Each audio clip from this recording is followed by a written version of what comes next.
Hello and welcome back to the channel. I'm in a Cybertruck today because I'm about to fix one of the most annoying feature that is lacking from the factory of the Cybertruck. What it is, you ask? This is it. So this is the rear view mirror in the cabin, and if you have driven the Cybertruck before, you know that this mirror is very tiny, first of all. Second of all, you can't see anything out of this because most of the time you're going to be driving with the tonneau cover down. So in order to see anything out of this mirror through the rear glass, you have to have the tonneau cover, I guess, rolled down or up, opening it basically.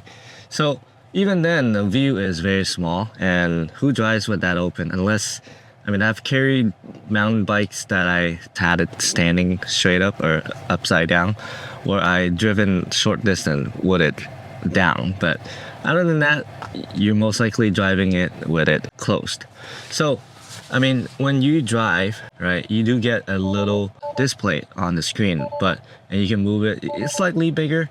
This is like, I don't know, 6-8 inches away from where you normally would look. And this is a feature that is standard for any cars out there. So you would think that Tesla would make it same as everyone else's, right? Okay, maybe not. But while this is cool and all, you could remove the mirror entirely. I think it's actually meant for you to remove it if you want to, and you could even cover it up. It has a flap that you could close it, and looks like the mirror is not even meant to be there. That's cool and all, but let's fix it. So today we have a product from Tesla. It's a camera display rear view mirror that has cameras that you can mount all the way to the back tailgate, and then you could have your video transmitted from that camera and directly into the mirror itself. So it's an actual mirror that you can see. I can see myself in the mirror, but also it could display an image basically of the rear view as well from the rear camera. So it's totally plug and play. So we'll be replacing this, and first of all, the size of the mirror itself is already an improvement. But yeah, so let's dive into the feature later and get this thing installed. Okay, so to get started, I'm gonna be using a small flathead screwdriver, because if you look right there, there's a little slot for you to put in a little prying tool. For me, it's gonna be this flathead screwdriver. So you just insert it and carefully pry it, and this thing will pop right open like that. Okay, so once you got this open, you'll be exposed to a Torx 20 screw. So just behind this flap, there will be a Torx 20 bolt right there. There you go. Let me bring you guys closer. I don't know if you guys can see it, but it's right there. Okay, so unscrew that and you should be able to remove the mirror. So just be careful as it drops. There will be some wiring attached to the mirror or not. Yeah, so just let it drop. And this is the flap that I was talking about. You could just basically close it off and delete your rear view mirror if you want to. So let's put that aside for now, and then we need to remove this guy right here, which is also very simple. So let me move the camera. Okay, so before we remove this guy, we actually have to remove this. So let's move the visor out of the way for now. Just move it out of the way because we need to access the magnet portion. So you want to just grab both sides where the magnet was attached to the visor and just pull straight down, and then just let it hanging here for now. And then now we can remove this guy, and we're just gonna use our bare hand and pull on the front edge of this cover and gently pull. It's pretty not on very tightly, so it's not gonna be a lot of force to pull, and you can't really break anything because it's only held on to it by small clips. So now we have this entire cover with some connection exposed. So we're gonna open the box of where the camera and all the wires are. There's pry tools and everything that comes with this kit too. So it comes with 2 cameras here, all right, and we're not gonna use these for now. So to get the mount on the mirror, there's this bag, has little Torx bit tool, the mount itself, and another screw that it is a hex screw. So we'll put the screw aside for now. And this is a screw that's provided. I guess this is supposed to replace this. Either way, I'm going to use the factory one just because. So there is a groove on the mirror right there, and then a matching slot on the other end. So you just want to mount, make sure you have that lined up correctly. This slot is supposed to be for that flap that you can close and do your mirror delete. And then this channel here is for you to run the wire. So the mirror itself also has this groove for you to get the wire through.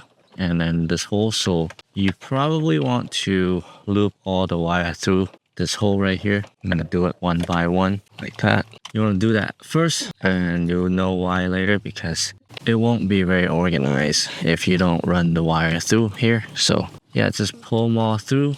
It'll fit nicely on the back like that, and then out the front. So you could put the mount on, and then the cable is gonna be all right there in the correct slot. So and put this screw back in. It's not a Torx, so it's a 3mm hex. So we just screw this back in. All right, so now let's get this guy in. So you want to grab these 3 wires and loop it through from the outside of the cover to the inside of the cover, like so. You might want to do it one by one. There you go. You'll see this white connector here, which is the same cable that is coming off of this, 8-pin.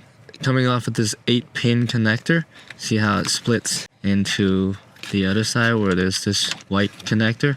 So you're gonna disconnect this white connector, and we're gonna use this harness coming from the Tesserati kit to basically tap into this connection and then provide power to our aftermarket mirror like this. So you could make this connection and then join this guy right here. So let me do that real quick. So you're gonna disconnect the black connector from the white connector. So you wanna do that carefully.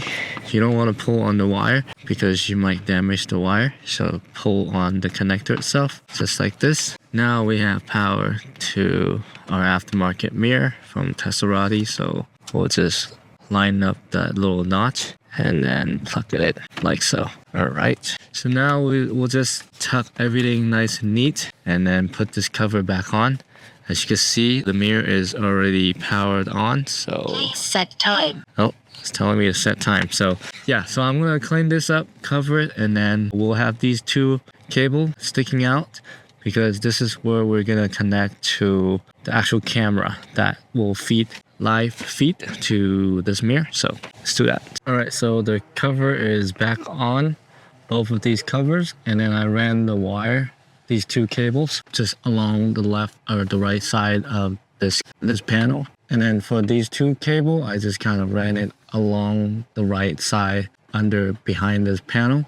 So we got the front camera and then the rear camera. So I'll go grab the cameras and get these connected. Before I route it to the front and the back, I'm gonna just see the image shown on the screen just to make sure everything works. So let me do that right now. All right, so long cable that is gonna run the camera from inside the car to the back. This one, I don't know if there's difference between front and the back. This one is probably for the front. This one is noticeably heavier for some reason. I'm gonna connect this and then see the live feed coming off of this mirror right here. So there you go. I don't know if you guys can see, but yeah, we got, upside down. There you go.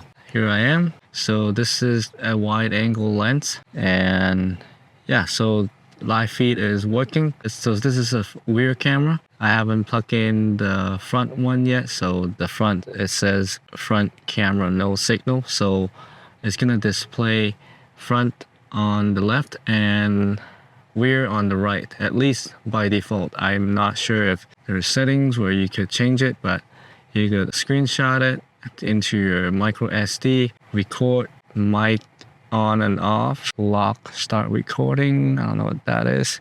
And then like basic brightness adjustment. So there you go. Yeah, so this is supposed to get mounted to the back. So you're gonna get that rear view mirror look. So something like that. So I'm on the passenger side now. So you're supposed to run it along the headliner and then run it behind this quarter panel, down here along the wheel arch, along the back side of the quarter panel, and then you tape it in somewhere here or somewhere below the bumper or wherever you want it. So I'm gonna do that right now.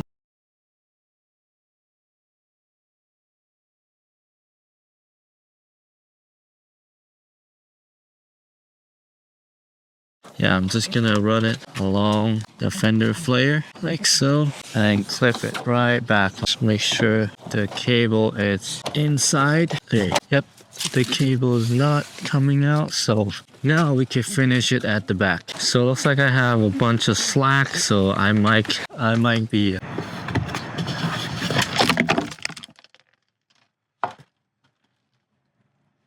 so I took off the cover, the total cover, and I'm gonna wrap the wire behind here, and then I should be able to catch it from the inside and then reconnect it to the camera, and then I'm gonna be taping it to the bottom of this cover when I put everything back. So yeah, so let me do that right now. There you go. So I'm just gonna reconnect this guy, reconnect the camera connection, all right?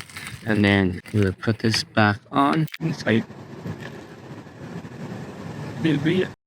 All right, so basically I ran the yellow wire to the front for the front camera, and then the other wire for the rear camera all the way along the headliner, and then through this gap out to the weather seal. You can see it a little bit here, and then all along under the weather seal, and then into the quarter panel, and then through this turn, and then into the wheel arch.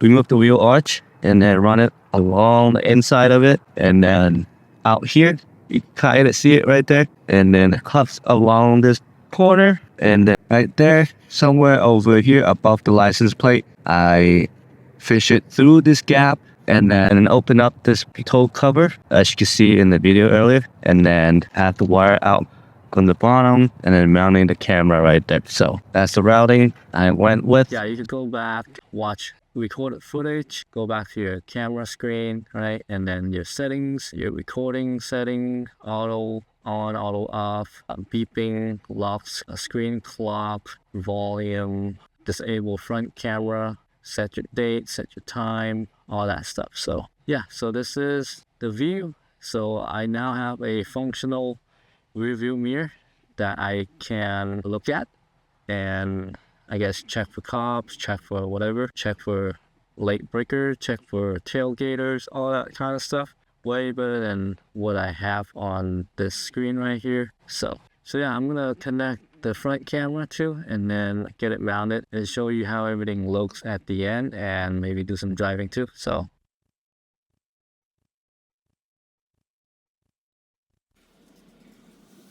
okay, so this is the end result. This is the rear view, and then if I swipe, this is the front view, and then I swipe again, I get a dual view, and then you can record. Obviously I don't have an SD card in there yet, but you can record your driving, so you can run both front and the back as your normal driving dash cam, and go back to the footage if you need it to. Here's your playback for your dash cam stuff. So yeah, this is it. This is the rear view mirror for your Cybertruck. Brings back your practical use of a rear view mirror, because this view is not gonna get you much. So I'll leave a link in the description to the Shop Testimony if you guys want to pick up your rear view mirror kit. So thanks for watching, and I'll see you guys next time. So this is the nighttime driving quality. It's got like a little blue tint to the shadow area, but the thing different about this is it's not a mirror, so it's an image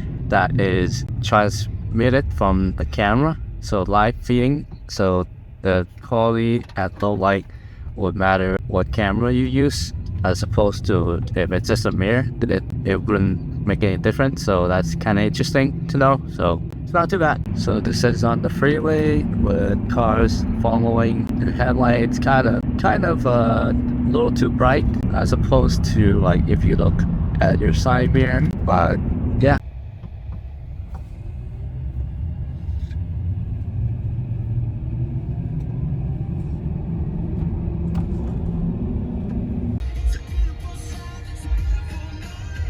So here's the view, this is the rear, this is the front, and then you could have it in split mode. And then if you want to compare, so this is the rear view from the factory, and this is from this mirror.